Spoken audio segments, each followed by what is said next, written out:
Hello everybody, this is Terraria on Xbox Live Arcade. I am Edwin, online editor at OXM, and this is Log, staff writer. We've been playing this yesterday, and we're now going to take you through some footage and show you some of the things that are in store. It's usually kind to let the man say hello after you introduce them, Edwin. Well, but I'll let that one ride. I had a little intro worked out for you, Log. I mean, you had your own theme music and everything, but you've gone and, soured it all now, so I think we're just going to talk about the game. Yeah, let's get back to the game. Let's put the veil back down on our relationship. Sure. So Terraria is, as you can see, a 2D sort of platform game which has world-building tools which are comparable to Minecraft. So you'll start the game, you'll build your own house, and then you'll run around the world mining things and then turning them into other things, as we can see here from the inventory. Would it be fair to say it's the new Minecraft? It would be fair to say that, especially because we've kind of already said that on the website. So well, it's an eye-grabbing headline, isn't it? Indeed it is. And it had better turn out to be the new Minecraft. I mean, I've basically staked my reputation on this now.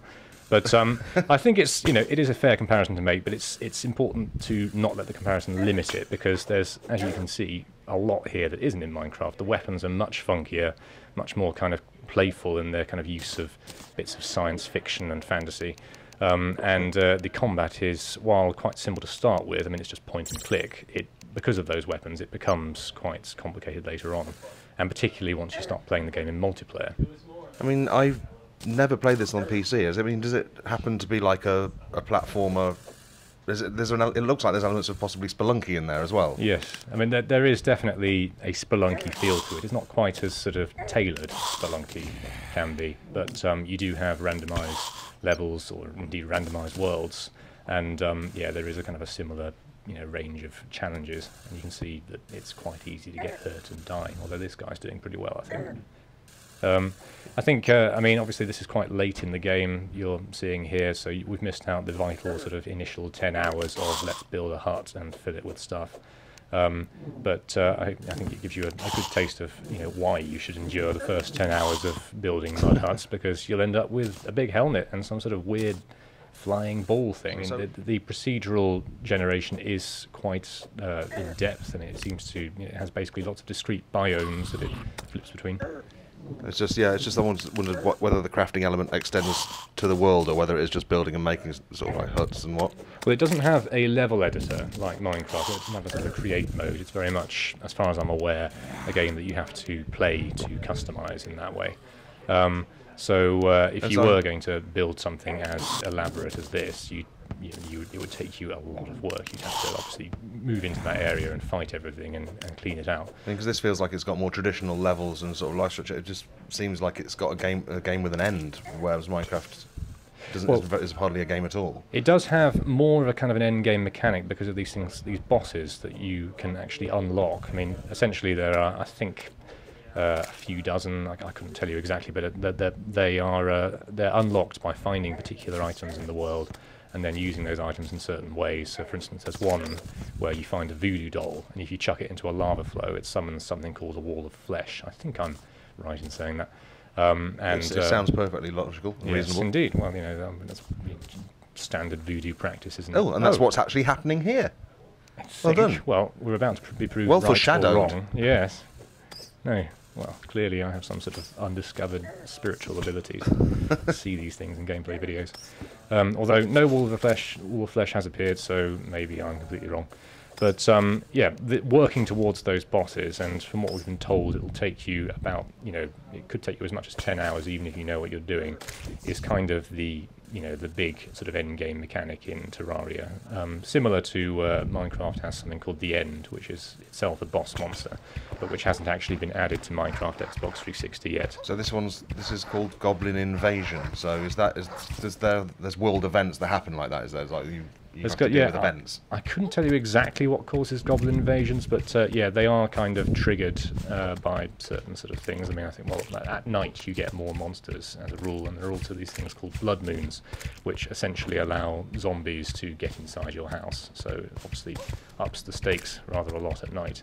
Now here you can see another fairly high-level character armed with all sorts of mystical paraphernalia, sorting out a lot of dead people. And what's the punishment for death? Is that It's not game over, is it? It depends. Depends very much on the mode you've chosen. If it's easy mode, you just respawn somewhere. I think a few hours after the time of your death, so that it kind of resets the day-night cycle. Right. If you pick medium mode, I think you drop your items essentially, and so you have to go back and collect them, which is something that Minecraft players will be familiar with. And hard mode, when you die, it's game over. So yeah, choose your modes wisely. As you mentioned building a house thing. Is that the same thing as Minecraft, or as your first day and your first hour in the game will be creating a haven so you can survive the first night?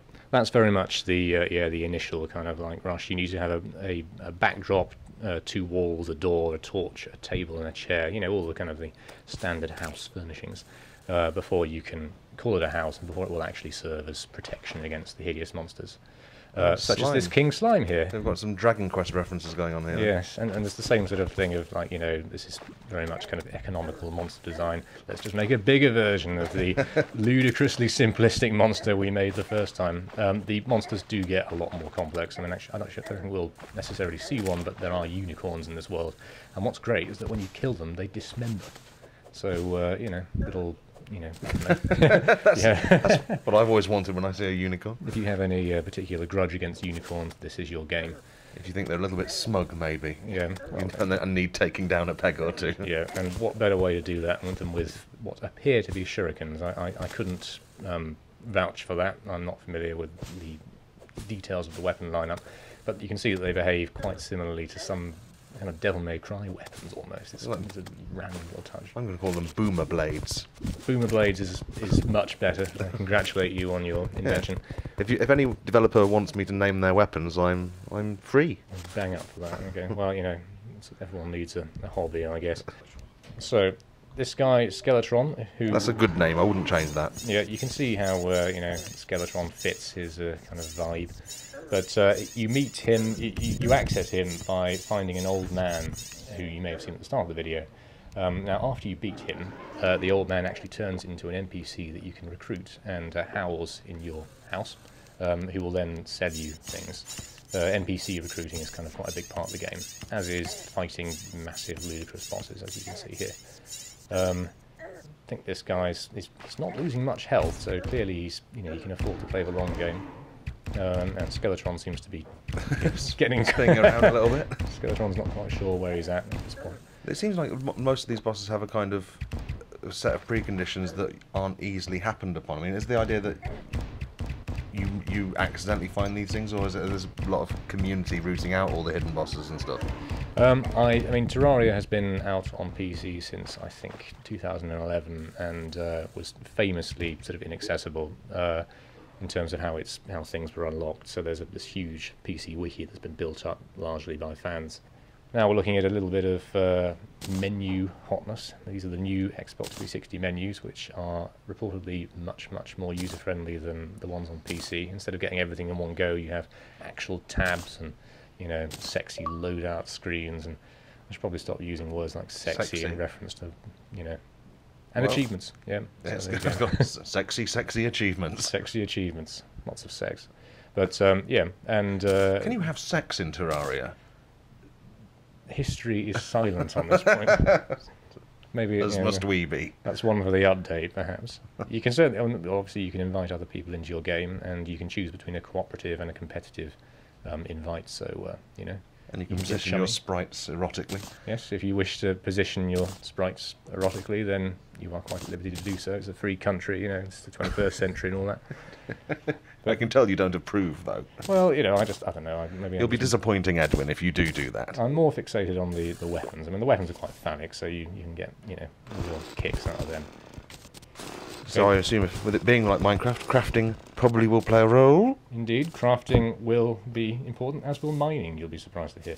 And what better way to mine and or craft than with the aid of a hammer that also thinks it's a power drill. I think you saw it just then.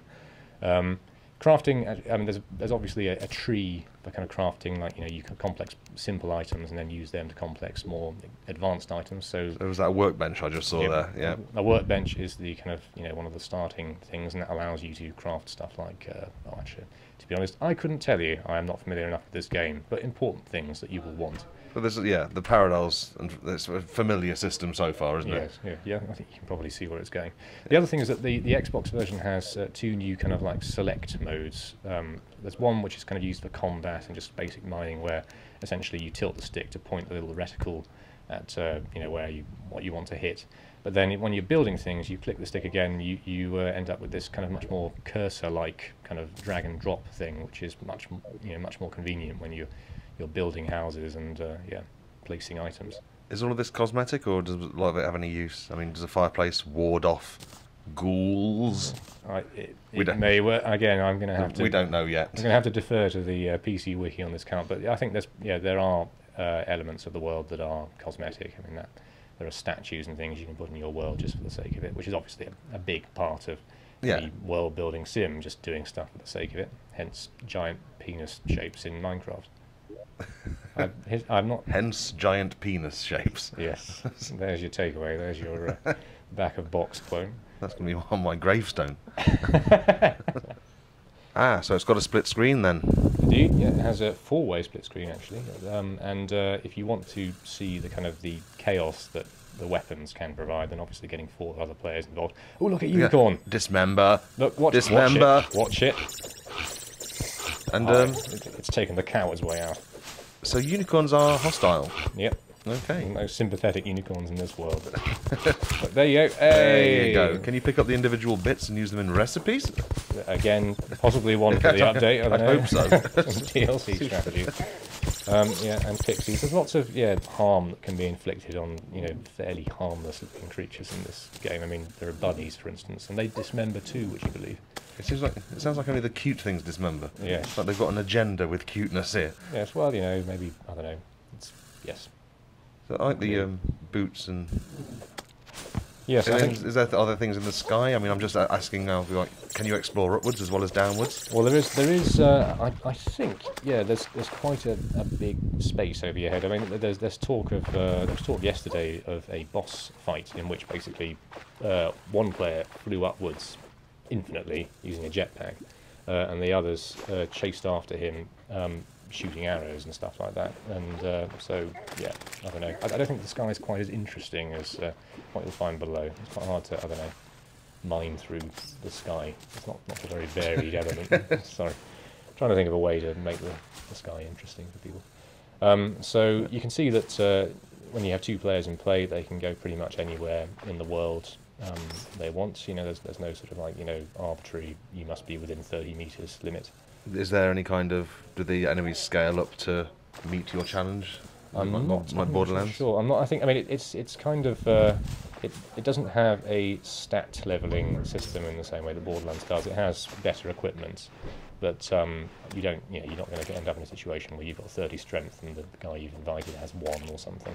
All right, so it's just the gear you've got that affects then, really. So theoretically, you could invite a bunch of people to your world and just give them high tech weapons, and then say, "Hey, let's go and chuff up some unicorns." Chuff up. Yeah, sorry. Well, I'm just. Oh boy! 4 players. So this is where it's at, clearly, as you can see. And the frame rate seems to hold up pretty well with 4 players. I mean, it's not a particularly... Well, it's not challenging, is it, really? So I think I've seen more complicated serial packets than this game is visually. But it does have a certain charm. And it also solves problems that we sometimes get on Minecraft with the lag, waiting for huge chunks of world just to pop in. That's true, yeah. And that's I haven't found out what happens when you sort of explore the world in full, whether that kind of puts any burdens on the technology. It all seems pretty smooth so far. And also that wouldn't happen in this anyway. Being split screen local, but. Yeah, well, I guess so. But you all knew what I meant. Yeah. So don't get pedantic. Well, so you said like 10 hours. Gets you something. How long is the game before you start finding these rare bosses? Would it be like 20 hours, 30 hours, what? Well, 10 hours is what they've said for the kind of what they call what I think the guy called an entry-level boss, the Eye of Thulu, which doesn't look entry-level when you meet it. Let's put it that way. And I don't think Thulu would sort of appreciate being called entry level. I think there may be some sort of terrible metaphysical vengeance that happens on engine software for this. But you will meet him within sort of 10 to 15 hours at a rough guess if you're not looking for him, and if you do know what you're doing, then you can maybe unearth him in 9 to 10 hours. That's the kind of the rough average they've given. Really? But I wouldn't. I mean, the bosses are not going away, and of course, once you find the ingredients for a boss, there's no rush to trigger him. Although, actually, the beating bosses does change the world in as much as it allows new NPCs to arrive. So, for instance, if you we mentioned that old man earlier, if you beat the boss that comes out of his head, that old man will turn into a tailor, clothier, I think that's the correct title, who will then supply you with good things. So, yes, there's your incentive. Yeah. So you have to build the bosses, kill them, then you can make new stuff after that. I know, it's kind of, you destroy what you create kind of thing, die on your own sword. Deep. So that was Terraria on XBLA. Doesn't have a definite release date just yet, but they are saying spring 2013. So hopefully we will see more of it soon. Thanks very much for listening. Thank you very much.